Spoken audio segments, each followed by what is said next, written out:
Bonjour à toi, j'espère que tu vas bien. Alors dans cette vidéo, je vais te parler de trois idées de business que tu peux faire. Bon voilà, ce sont des idées de business que tu peux faire avec plus ou moins de budget en fonction de tes envies, de tes compétences, de tes talents, de tes passions, peu importe. Mais en tout cas, je te donne ces trois idées de business que tu peux faire dès maintenant si tu le souhaites. Alors, si tu es nouveau sur ma chaîne, je me présente, je suis Patricia Touré, je suis mère, je suis épouse, je suis salariée, je suis entrepreneur et je suis investisseur immobilier ici en France et en Afrique depuis une quinzaine d'années, notamment en Côte d'Ivoire. Et d'ailleurs, j'ai créé ma structure immobilière, groupe CAM Immobilier, qui permet à la diaspora afro-caribéenne de pouvoir investir en Afrique en toute sécurité. Alors, trois idées de business que tu peux faire dès maintenant. J'en ai parlé aussi quelquefois dans certaines de mes vidéos. Donc, dans le e-commerce. La première idée, c'est le e-commerce. Le e-commerce, aujourd'hui, tu as la possibilité, effectivement, on a l'impression que c'est un marché qui est saturé, qu'il y a beaucoup de monde.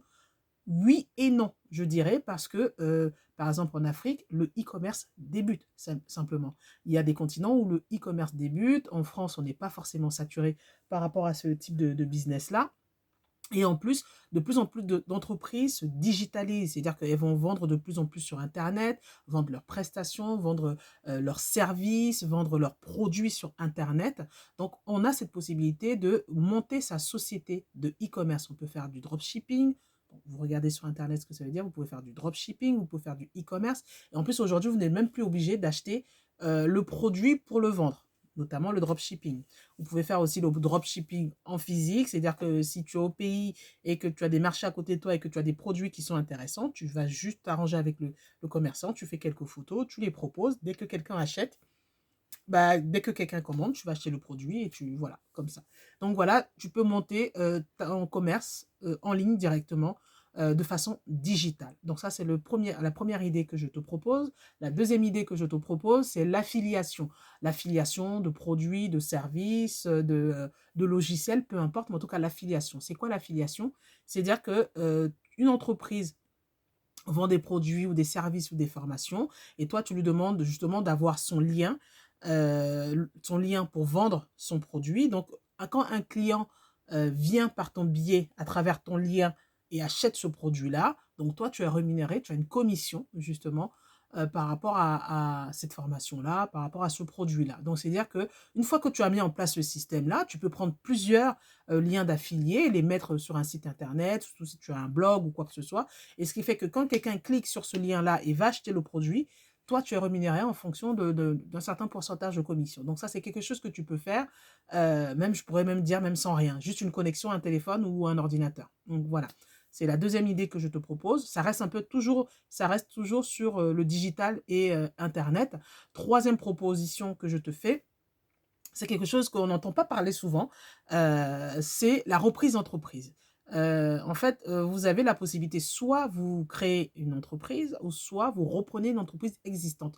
Il y a beaucoup d'entreprises, notamment avec la crise du corona, qui ont fermé, leur entreprise. En fait, ce sont souvent des entreprises, familiales, ce sont des entreprises, qui sont là depuis, hem, heu, un certain temps et qui n'ont pas envie de fermer, qui n'ont pas envie d'arrêter et qui ont envie que leur profession ou leur produit continue. Et donc, elles se retrouvent sur un marché où il y a beaucoup d'entreprises qui sont à vendre, mais très peu de repreneurs. Donc, vous avez la possibilité de reprendre une entreprise qui existe déjà, qui a déjà souvent des salariés ou peut-être un ou deux salariés seulement, qui a déjà des produits qui fonctionnent. Et donc, bon, là, vraiment, il faut investir un peu plus. Après, tout dépend du domaine dans lequel que vous cherchez. Est-ce que vous avez plus d'appétence pour tel domaine ou autre? Donc, c'est vraiment à vous de faire un bilan. Quand vous achetez l'entreprise, après, de toute façon, vous allez étudier, vous allez, je pense, ce qui est conseillé même, c'est de voir avec un avocat, un comptable, étudier vraiment sur les 3, 4 dernières années, les bilans de l'entreprise. Voilà, toutes ces démarches-là, votre comptable, votre avocat pourra vous aider dessus, mais en tout cas, c'est un bon bise. C'est-à-dire qu'en fait, vous ne repartez pas de zéro. Vous repartez quand même avec un background, des clients, vous repartez peut-être avec un savoir-faire, une procédure, des modalités qui sont déjà toutes en place. Et bien sûr, vous allez venir, vous allez apporter votre touche, vous allez mettre aussi votre patte, vous allez peut-être améliorer certains process, mais en tout cas, vous avez cette possibilité-là. Au lieu de partir de zéro, vous avez la possibilité d'acheter une entreprise qui existe et de la faire monter au fur et à mesure. Donc voilà, c'est ce que je voulais vous proposer dans cette vidéo. Donc 3 idées de business que vous pouvez faire dès aujourd'hui. En tout cas, ce sont des idées, je pense, qui vont un peu fourmiller dans votre tête. Si ça vous a plu, n'hésitez pas à la partager et à mettre un pouce bleu et à vous abonner. On se dit à très bientôt. Au revoir.